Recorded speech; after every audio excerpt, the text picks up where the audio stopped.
Hello बच्चों, let's see our question. So the question says, find the sentences in the story with the following phrasal verbs.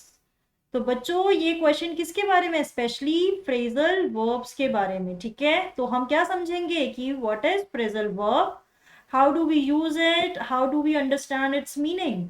ठीक है, तो यानी उनका usage हम समझेंगे सबसे पहले कि फ्रेजल वर्ब होता क्या है और इनका मतलब क्या निकल सकता है. ठीक है, और यहाँ पर हमें कुछ फ्रेजल वर्ब्स दिए गए हैं चैप्टर में से. और कौन से चैप्टर की हम बात कर रहे हैं, हम बात कर रहे हैं chapter number 6 the 100 dresses part 2 की थिंकिंग अबाउट लैंग्वेज एक्सरसाइज में से. तो यानी ये जो फ्रेजल वर्ब की एक्सरसाइज है ये आपके उसी चैप्टर की थिंकिंग अबाउट लैंग्वेज एक्सरसाइज में से ली गई है. और हमें समझना है फ्रेजल वर्ब्स होते क्या हैं, क्योंकि lined up, thought up, took off, stood by, ये सारे ही फ्रेजल वर्ब्स हैं. और इनका चैप्टर में कैसे यूज किया गया, इनका मीनिंग क्या है, वो हमें समझना है इस क्वेश्चन में. तो चलिए समझते हैं फ्रेजल वर्ब होता क्या है. देखिए बच्चे, लिखा तो है कि ये वर्ब होता है, ठीक है, लेकिन ये इतना डिफरेंट कैसे है. देखिए, it is a combination of a verb with an adverb और अ प्रेपोजिशन. सबसे सिंपल इसकी डेफिनेशन क्या हो सकती है कि फ्रेजल वर्ब आपकी वर्ब और एडवर्ब या फिर प्रेपोजिशन के कॉम्बिनेशन से बनता है. जैसे कि बहुत ही सिंपल हमने लिखा है लुक डाउन. लुक हमारा क्या है, वर्ब, डाउन है हमारा adverb, right. So look down मिलाकर हमारा क्या बनता है, एक फ्रेजल वर्ब, जिसका मतलब क्या होता है, to think as not worthy of respect. यानी अगर आप किसी को लुक डाउन कर रहे हैं तो यानी आप उसको रिस्पेक्टफुल नहीं समझ रहे हैं और उसकी रिस्पेक्ट नहीं कर रहे हैं. तो वैसे लुक का मतलब क्या होता है, देखना. डाउन का मतलब क्या होता है, नीचे. तो यानी नीचे नहीं देख रहे आप बल्कि किसी को रिस्पेक्ट नहीं दे रहे हैं जो डिजर्व करता है, यानी तो आप लुक डाउन कर रहे हैं.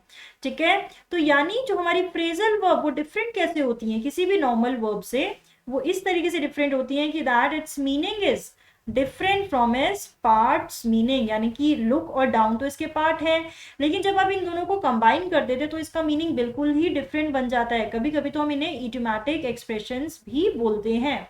ठीक है, तो यानी फ्रेजल वर्ब का मीनिंग उनके पार्ट से बिल्कुल अलग होता है और इसीलिए इनको याद करना, इनको समझना बहुत इंपॉर्टेंट है. आप इनका मीनिंग इनके पार्ट से गैस नहीं कर सकते, तो आप गलत गैस करेंगे जब तक आपको इनका करेक्ट मीनिंग ना आपने समझा हो. तो चलिए समझते हैं हम अपना क्वेश्चन. तो यानी हमें क्वेश्चन में 4 फ्रेजल वर्ब्स दिए गए हैं, lined up, thought up, took off, stood by. Look up these phrasal verbs in a dictionary to find out if they can be used in some other way. अभी तो lined up, thought up, took off, stood by हमने use किया. क्या ये जो phrasal verbs है वो किसी और तरीके से भी यूज हो सकती हैं. Find out what other prepositions can go with these verbs. अब यहाँ पर तो up, thought up, ये देखिए ये प्रेपोजिशन यूज हुई है. क्या कोई और प्रेपोजिशंस भी हम इनके साथ लगा सकते हैं, और अगर लगा सकते हैं तो उनका हमें यूज बताना है, उनका हमें मीनिंग बताना है. What does each of these phrasal verb mean, और फिर use at least 5 such phrasal verbs in sentences of your own. यानी फिर आपको अपने ही तरफ से कुछ 5 फ्रेजल वर्ब्स का यूज बताना है. तो यानी पूरे क्वेश्चन में हम अलग अलग फ्रेजल वर्ब्स की बात करने वाले हैं. तो चलिए सबसे पहले समझते हैं लाइंड अप हमारे चैप्टर में कहाँ यूज हुआ है और इसका मतलब क्या है. यानी हमें लाइन, थिंक, टेक का मतलब डिक्शनरी में भी देखना पड़ेगा और फिर देखना है कि चैप्टर में इसको हमने किस तरीके से यूज किया है. ठीक है, तो चलिए समझते हैं अब इनका मीनिंग. लाइंड अप, देखिए लाइंड अप कहाँ यूज हुआ है आप देखेंगे. And she thought of the glowing picture those 100 dresses made all lined up in the classroom. ठीक है, तो यानी यहाँ पर जो क्लासरूम में 100 ड्रेसेस थी वो लाइंड अप थी, जिसका मीनिंग क्या होता है, टू अरेंज पीपल और things in a straight line. जब आप किसी चीजों को अरेंज कर देते हैं स्ट्रेट लाइन में तो हम बोलते हैं लाइंड अप हो गए हैं सब. ठीक है, और इसका एक और सेंटेंस हम क्या यूज कर सकते हैं, he line the bottles up against the wall. तो यानी ये हमने पहला जो सेंटेंस है ये हमने अपने चैप्टर में से निकाला है. फिर हमने लाइंड अप का मीनिंग समझा है एंड देन हमने सेंटेंस अपना बनाया है एक और, he lined up the bottles up against the wall. अब देखिए सेकेंड हमारा फ्रेजल वर्ब क्या था, thought up. Peggy who had thought up this game, यहां पर यूज हुआ है ये, Peggy who had thought up this game and Maddie her inseparable friend were always the last to leave, वो दोनों ही आखिरी में जाते थे, और पेगी ने, जिसने इस गेम के बारे में सोचा। तो थॉट अप का मीनिंग जब आप देखेंगे डिक्शनरी में, तो उसका मतलब होता है to use mind to form और इन्वेंट क्विक, जब आप क्विकली कोई चीज इन्वेंट और आइडिया ढूंढ लेते हैं तो उसको हम कहते हैं थॉट अप। ठीक है, अब हमें देखना है कि थॉट अप के साथ कोई और फ्रेजल वर्ब भी यूज हो सकता है क्या? Yes, that is think about. कोई और प्रेपोजिशन हमने यूज किया है, थिंक अबाउट हमने यूज किया है। ठीक है, थिंक अबाउट का मीनिंग क्या होता है? I will think about your scheme, कि मैं आपके स्कीम के बारे में सोचूंगा। थर्ड क्वेश्चन क्या होता है हमारा? Third part, took off. Miss mason took of her glasses. तो यहां पर टुक ऑफ का मीनिंग क्या है? तो बच्चों, miss mason took of her glasses means remove करना, यानी टुक ऑफ करना किसी भी चीज को रिमूव करना, an action of removing something. अब यहाँ पे टुक ऑफ, यहाँ पर तो ऑफ यूज किया हुआ है हमने प्रेपोजिशन, क्या हम कुछ और वर्ड यूज कर सकते हैं टुक के साथ? Yes, we can take after. Take after का मतलब क्या होता है? Take after somebody means have similar appearance, यानी जब आपकी अपीयरेंस अपने मॉम डैड से मिलती है तो हम बोलते हैं टेक आफ्टर। सो इसका भी हम एक एग्जाम्पल अपना बना सकते हैं, she takes after her mother, they have the same green eyes. तो यानी टेक आफ्टर हर मदर का मतलब होता है कि यानी किसी के साथ आपकी अपीयरेंस मैच करना। ठीक है, अब देखिए फोर्थ आपका क्या था? Phrasal verb stood by. She had stood by silently and that was just as bad as what Peggy had done. तो यानी stood by का मतलब क्या होता है? To continue to support or help someone who is in difficult situation. यहाँ पर तो stood by का मतलब होता है कि सपोर्ट करना, लेकिन पेग जो हमारी मेडी थी वो तो stood by कहाँ थी? पैगी के stood by, यानी वो पैगी को सपोर्ट कर रही थी, वांडा को सपोर्ट नहीं कर रही थी। तो she had stood by silently, she knew that everything is going wrong here.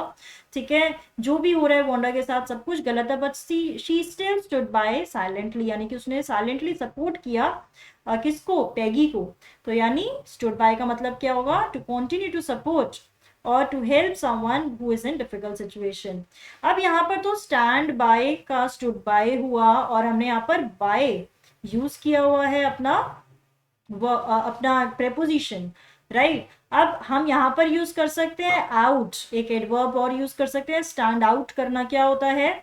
B noticeable. देखिए दोनों ही स्टूड बाय, स्टैंड आउट, दोनों ही सेम वर्ड से बने हुए हैं, सेम वर्ब से बने हुए हैं। ठीक है, लेकिन हमने अलग अलग, जहां हम अलग अलग एडवर्ब या अलग प्रेपोजिशन लगा देते हैं उसका मीनिंग बिल्कुल डिफरेंट हो जाता है। ठीक है, स्टैंड आउट करना, बी नोटिसेबल, यानी अगर आपको सब नोटिस करते हैं, ऐसी कोई चीज है जिसको सब नोटिस करते हैं उसको हम कहते हैं stand out. Their old orange car stood out from all the rest, यानी कि ऑरेंज कार थी उनकी वो बिल्कुल ही अलग थी, बिल्कुल ही नोटिसेबल, यानी कि बहुत अलग थी उनकी कार। ठीक है, जो कि सब लोग नोटिस कर रहे थे। अब हमारा लास्ट पार्ट आ गया है बच्चे, हमने सारे फ्रेजल वर्ब्स समझ लिए और उनका अलग अलग मीनिंग भी देखा, अलग अलग प्रेपोजिशंस के साथ। अब हमें करने हैं अपने कुछ 5 फ्रेजल वर्ब्स, हम समझेंगे और उनके मीनिंग करके सेंटेंसेस में यूज करेंगे उन्हें। तो चलिए समझते हैं कुछ एक्स्ट्रा फ्रेजल वर्ब।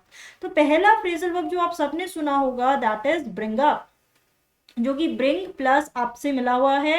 ब्रिंग आपका यहाँ पे वर्ब है और अप आपका क्या हो गया? एडवर्ब हो गया बच्चों। ठीक है, तो ब्रिंग यहाँ पे आपका वर्ब हुआ है, अब एडवर्ब आपका अप हुआ है। ठीक है, तो इसका ब्रिंग अप का मतलब क्या होता है? टू मेंशन समथिंग, कि आप किसी भी चीज के बारे में जब मेंशन कर देते हैं तो ब्रिंग अप द टॉपिक बोलते हैं उसे।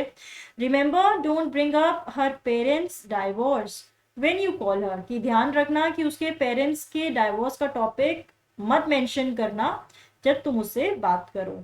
ठीक है, कैरी ऑन, कैरी यहाँ पे वर्ब है और ऑन यहाँ पर एडवर्ब है, तो कैरी ऑन का मतलब होगा to continue doing what you have been doing, कि जो आप कर रहे हो वो करते रहो। तो इसका एग्जाम्पल क्या हो सकता है? Sorry I didn't mean to interrupt, carry on with your speech, की अपनी स्पीच के साथ कैरी ऑन करो, मैं आपको इंटरप्ट नहीं करना चाहता। थर्ड एग्जाम्पल क्या होगा फ्रेजल वर्ब का जो हम समझ सकते हैं? नई phrasal, that is put off, means postpone कर देना। he had to put off the meeting because he was ill, कि उन्होंने मीटिंग पोस्टपोन कर दिया, यानी कि अगर आप पोस्टपोन नहीं बोलना चाहते तो आप पुट ऑफ बोलिए, ठीक है। Now fifth phrasal verb turn out, to end up, यानी कि एंड रिजल्ट को हम बोलते हैं टर्न आउट। टर्न वर्ब हुआ आपका और आउट आपका एडवर्ब हुआ। The cake turned out to be very good although Annie had a problem making it, कि एनी को प्रॉब्लम हो रही थी लेकिन तब भी केक, मतलब जो रिजल्ट हुआ उसका, यानी जो केक बना रिजल्टिंगली वो बहुत अच्छा हुआ, तो यानी टर्न्ड आउट हम बोल सकते हैं इसे, turned out to be very good. Now last phrasal verb जो हम यूज कर सकते हैं बच्चे, टेक अप, ठीक है, यानी to develop an interest in something. जब आप कोई इंटरेस्ट अपना किसी चीज में डेवलप कर लेते हैं तो यानी हम क्या बोलते हैं, टेक अप एन एक्टिविटी। तो यानी इसका एग्जाम्पल क्या हो सकता है, Derry took up hiking because he wanted to spend more time outdoors, की डेरी ने हाइकिंग में इंटरेस्ट डेवलप किया, यानी टुक अप हाइकिंग बोलेंगे आप डायरेक्टली, क्योंकि उसे आउटडोर्स रहना बहुत पसंद था, ठीक है। तो बच्चे ये 6 फ्रेजल वर्ब्स हमने डिस्कस किए एक्स्ट्रा आउट ऑफ चैप्टर, और हमने चैप्टर्स के फ्रेजल वर्ब्स भी यूज किए, ठीक है, देखा उनका यूसेज क्या है, उनका मीनिंग क्या है, फिर अलग प्रेपोजिशन के साथ भी उनका मीनिंग देखा कि किस तरीके से फ्रेजल वर्ब अपना मीनिंग चेंज कर लेते हैं अगर आप उनके साथ कोई और प्रेपोजिशन लगा देते हैं। तो बच्चों I hope you have understood this topic, all the best.